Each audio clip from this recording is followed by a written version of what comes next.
want to bring... They dropped. Oh, They dropped. here we go. Didn't get a notification. Nope. Watching friends list for the win.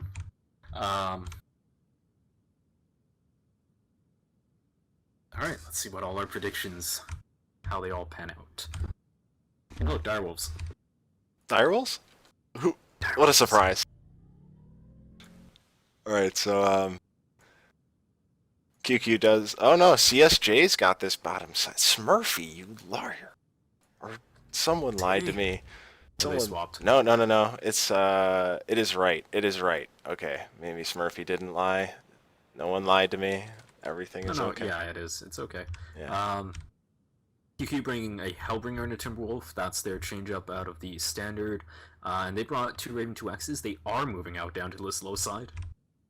So maybe they want to do that deep defense strategy.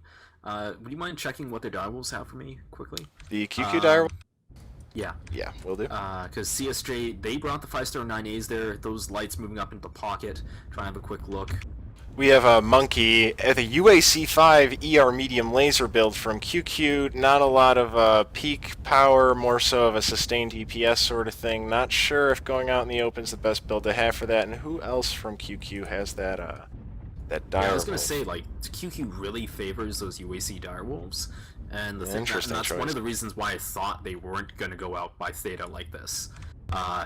CSJ, on the other hand, they do have like the 2 Gauss, 2 large pulse, 3 medium laser, like laser vomit. They builds. both So they're gonna out trade for sure.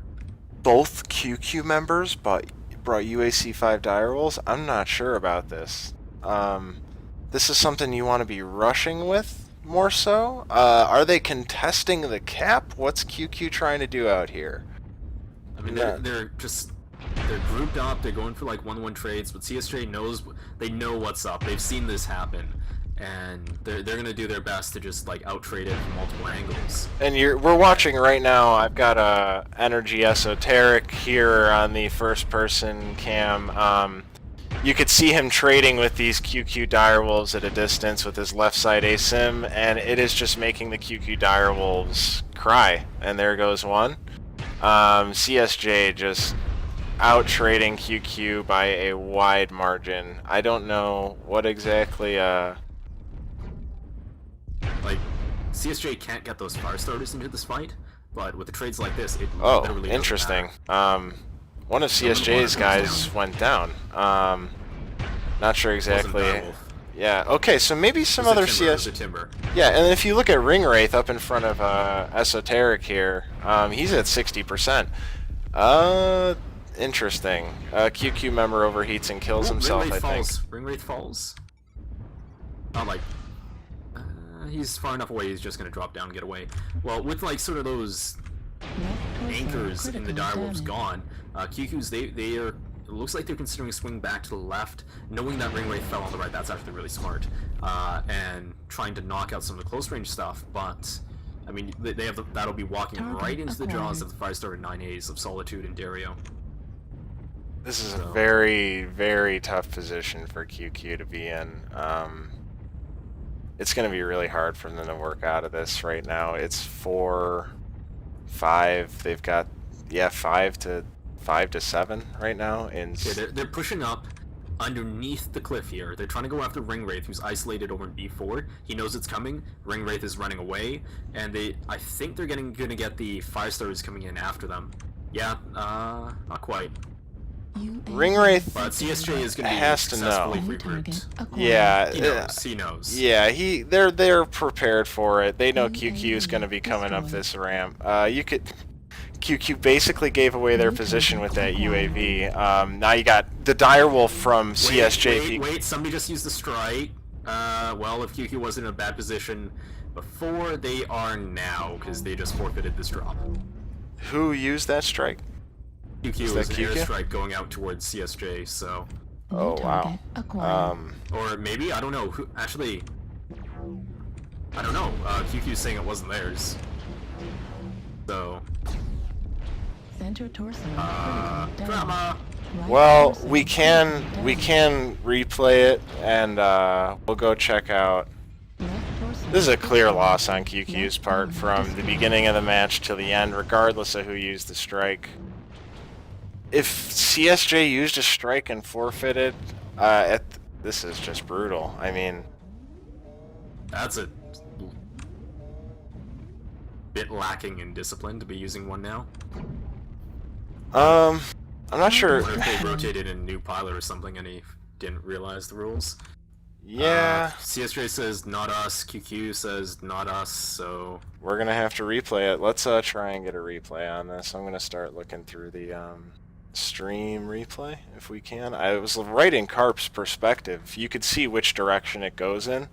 That's what I'm gonna go off of. Yeah, because when you know what? Also, check energies. Like it was going out from QQ. Yeah, that's what it looked like to me. But Carp didn't have a strike. Energy, I'm not sure if he had a strike. That's what I'm going to go check. He was the one right in front of Carp. So we have information to look at this. We're going to put it up on the end the mid-match analysis screen. Give me a second.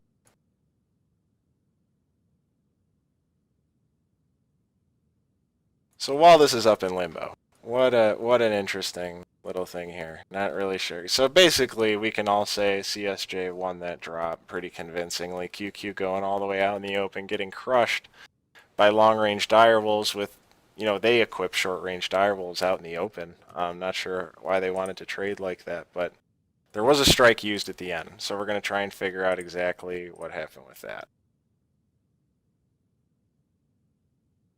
From QQ has that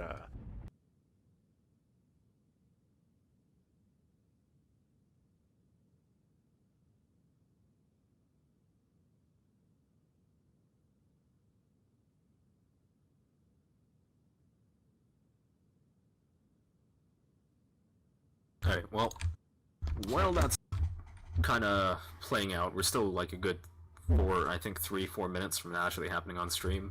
So, I need to run for like 30 seconds, and I'll be right back. Don't know if you want to go over what like actually happened in the drop, other than the drama-inducing strike. So, be right back. I'm gonna clear the canvas here.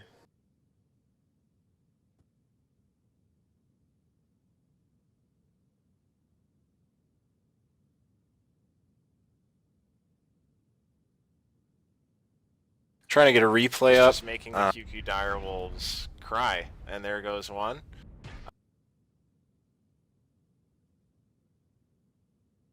Exactly. Alright,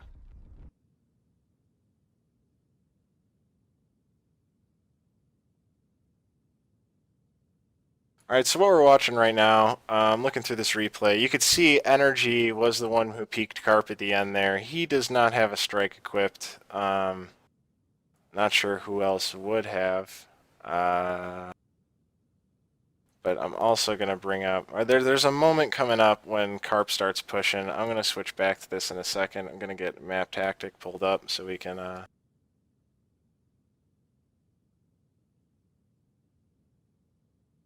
So basically, what happened was...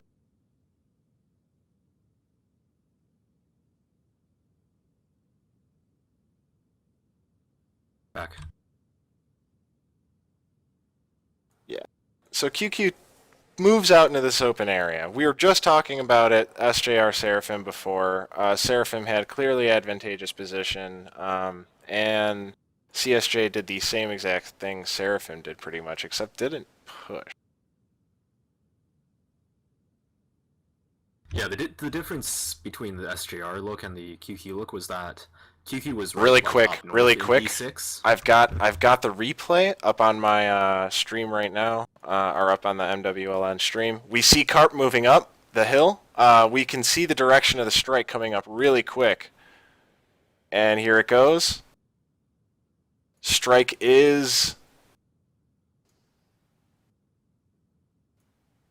looks down by QQ. Looks like the strike was placed. Yes, the strike was placed by QQ's direction up the hill. It was not Carpundier. Yeah, it was some. My replay, it was pretty straightforward. It was going out towards CSJ, and there was none of their guys in behind. So Well then. So that would be a forfeit on QQ's last drop of the series. This is in favor of CSJ. 3-1. CSJ takes the series. QQ making a strategical error on the last drop, losing their momentum from the caustic drop, and yeah, I feel like they could have played that last one a little bit better, bring in the UAC5 direwolves, some questionable drop deck errors as well. So it was just a mix of errors on QQ's part. CSJ says not us. QQ. So I'm gonna go back on map tactic though. See, just to go over this really quick, I'm gonna update the score if you want to start filling in the CSJ movements and other QQ movements.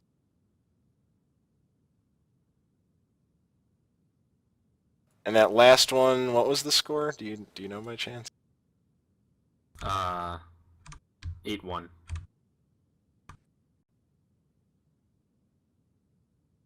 Another good point is that could see if we really wanted to cycle, like, rewatch the drop and see if anybody had a strike on their side. Good thing is, it's Meg's problem, not mine, so. We're just casting the match. We got some pretty good evidence there. Replayed twice though, so I think it was pretty clear from our perspective at least. It wasn't confirmed directly, like we didn't see the player drop the strike, but it was from QQ's direction, and it went up the hill. I'm gonna. I don't have the replay up on demand though. It could have, like, that's the thing though. It could have been a light from CSJ in behind. I Yeah. I looked for it. The actual positioning on that strike, whichever side put it down, that was terrible. Come on, do better than that. Make it easy on us. Like, that was poorly aimed.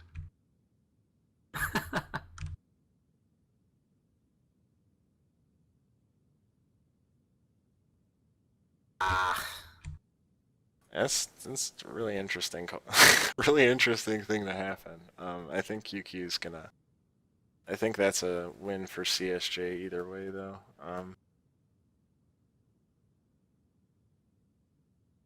So I'm gonna get these CSJ movements in one second.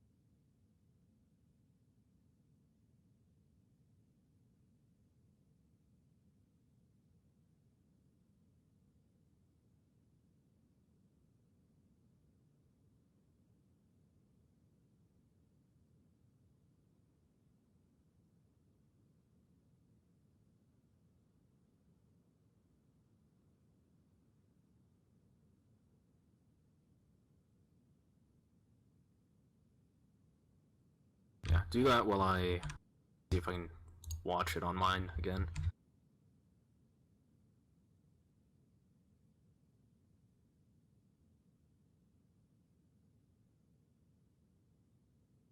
I don't think there were any CSJ lights behind QQ, from what I saw at least. But just to go over the match really quick while Siri's double checking it. Essentially what happened was QQ went out into this B6 C6 area, and they kind of like put themselves in a hole. They brought UAC5 direwolves that can't trade in an angle like that, and they just sat back there. Like we had on the stream, Esoteric was just laying down Gauss, too large pulse at a distance, and QQ basically stood no chance returning fire at it. He was left side ASIM as well.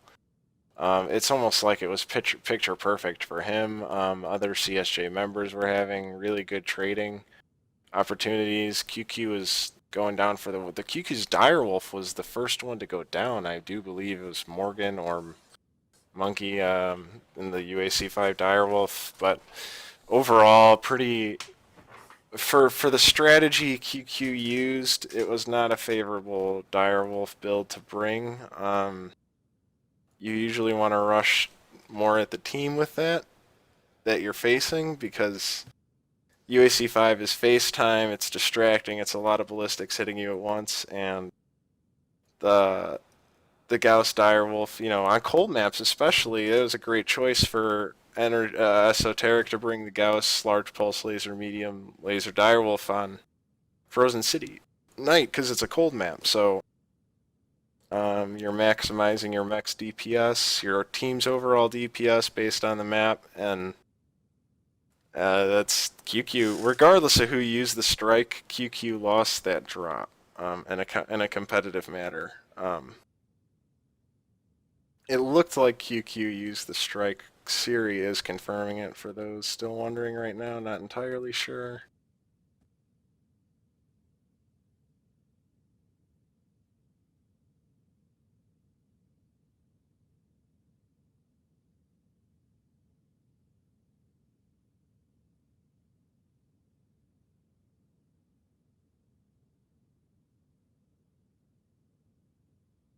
So the little yellow X's are like where QQ died, basically. They lost a few mechs out in that open area, and then moving up, they lost more.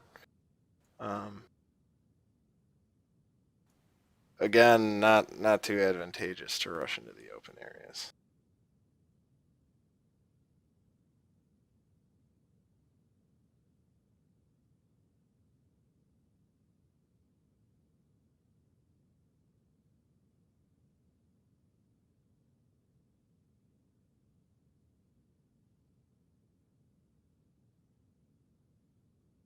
Um, did you happen to get any confirmation, Siri? I'm looking at my perspective. It really looks like an airstrike, and it's an airstrike. Oh, that is for sure, and it's directed towards Esoteric. It rolled towards CSJ. There were no CSJ lights in behind QQ at the time.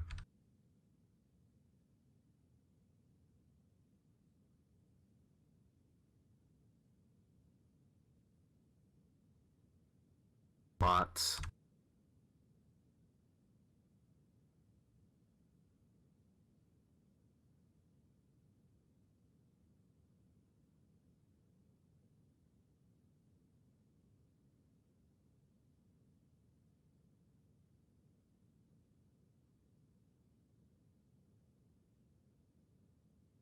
I'm gonna try and check again. I've watched both perspectives. That was dropped like from QQ rolling towards CSJ.